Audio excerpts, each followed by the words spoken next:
Welcome to Traveling the Earth. Today we are standing above Pokhara at the Japanese Peace Pagoda, the Shanti Stupa. And if you check out the stupa, I've read it described as a fusion between a lighthouse and a stupa. There are at least 80 of these around the world. There's one in Lumbini, there's one at Hiroshima and Nagasaki. They're all over the world in various locales, a number of places in India, Sri Lanka. And basically they were founded, initially the vision was from a Japanese Buddhist monk within kind of a branch off of the Nichiren school of Buddhism. And so they are very, very serious about the Lotus Sutra. They consider that to be the highest teaching of the Buddha. And their focus is world peace. And so they've built these stupas, these pagodas, as a means of not only symbolizing peace, but generating the energy. They do. They're typically monks that live at the various stupas, as far as I understand, and they regularly, they have drums and they recite a little mantra about the Lotus Sutra. And there are similarities to Soka Gakkai. I apologize if I'm mispronouncing these, but these are from Japanese Mahayana Buddhism. And I guess to some extent it goes back to Seicho and to Nichiren. And then there have been various schools since then that honor the Lotus Sutra. And you'll notice on the grounds of these peace pagodas, you will see in beautiful Japanese calligraphy, like the phrasing, that the mantra that they chant. It's very similar. I believe it's the same mantra that Tina Turner and a number of Orlando Bloom and a number of celebrities from the music industry and the film industry have. They're devotees within these kind of branches, these schools. As far as this school, I've heard that they're very strongly against nuclear proliferation and war, very much on the ahimsa path, the non-violent path. I don't know if every single one of the 80 stupas has Buddha relics within it. But I do know that many of them do, and typically the relics, they will be some bit of bone or ash from the Buddha.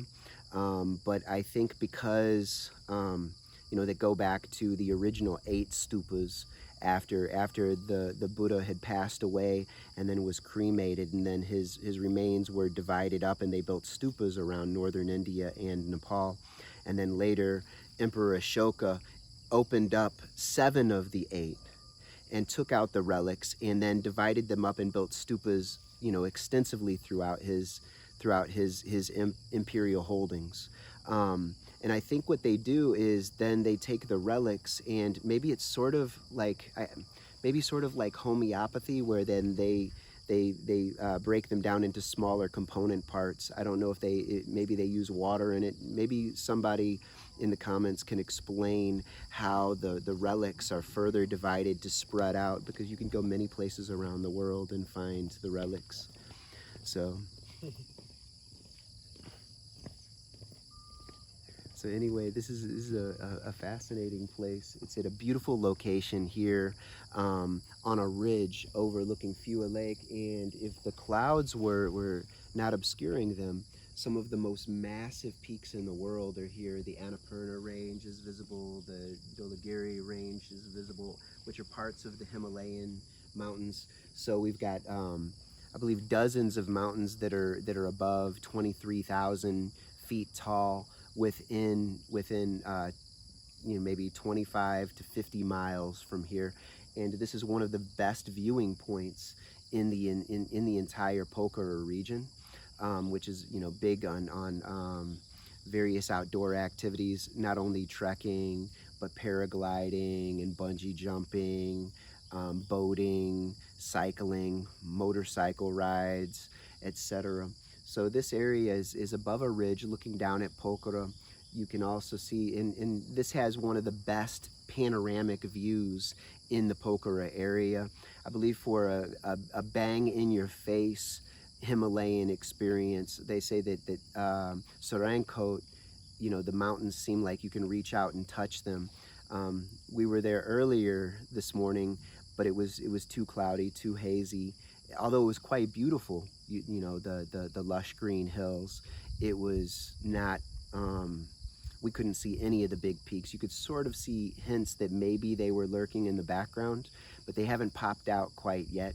So hopefully while we're up here, we'll get a chance to see them, that the clouds will disperse a little bit. Since I've been in Pokhara, there have been a number of times in the morning and the evening where we've seen hints of the mountains, and it's quite beautiful because this is monsoon season. Also, before drawing this video to a close, the stupa.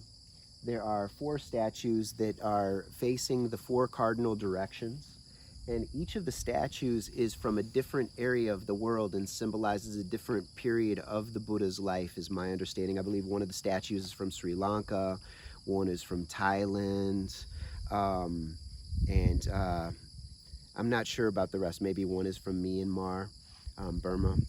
So perhaps I'll do an addendum to this afterward. But there are four statues of the Buddha representing different phases of his life, facing in the 4 cardinal directions.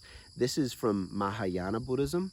Now, of course, Mahayana, you know, which is more the northern school of Buddhism, and spread out mainly through the Silk Road route, coming out of the middle lands of Buddhism. So Bihar, you know, where Nalanda University and the Eastern Indian University system of the Buddhists was located, and also eastern Uttar Pradesh and southern Nepal around Lumbini and Kapilavastu in the Terai region. So Mahayana spread, you know, this northern school spread up into what's now Pakistan at Takshila, spread into Kashmir, spread into Bactria, up in what's now Afghanistan, what Muslims have traditionally called Khorasan, in the eastern Persian lands, and then further spread into throughout what are now the Turkic lands of the Stans, and across the Silk Road into China and various areas of northern China, and then down into southern China and Vietnam, as well as to Korea and Japan, Mongolia. And then there were later developments, the tantric developments in the Tibetan plateau, coming out of India originally and then spreading up into Mongolia. And but these particular schools, you know, the Nichiren,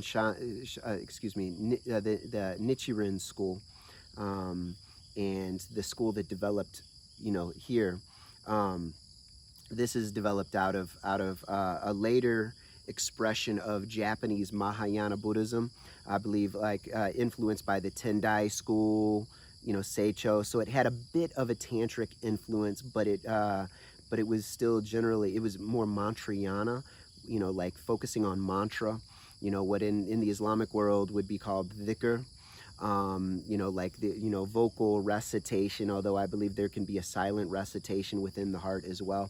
And this tends to be the focus within this school, is very simple, you know, I believe mindfulness and mantra, which, you know, in the Mahayana schools, there are very diverse expressions of religious practice and understanding, but they generally understand an interconnectedness of all things, the importance of being ethical and mindful and compassionate, you know, and hence the peace focus here.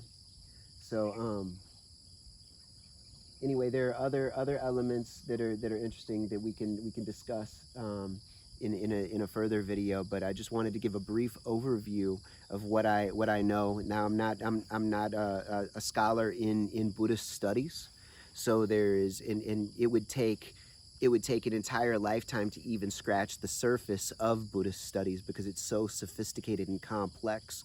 So I'm just trying to give a brief overview. so that we can begin to have a little sense of it. And this is a lovely location, and Pokhara is a great place to visit. So this is a fascinating site and beautiful gardens all around. So hopefully we'll get a couple more videos in at this location. So until next time, be happy.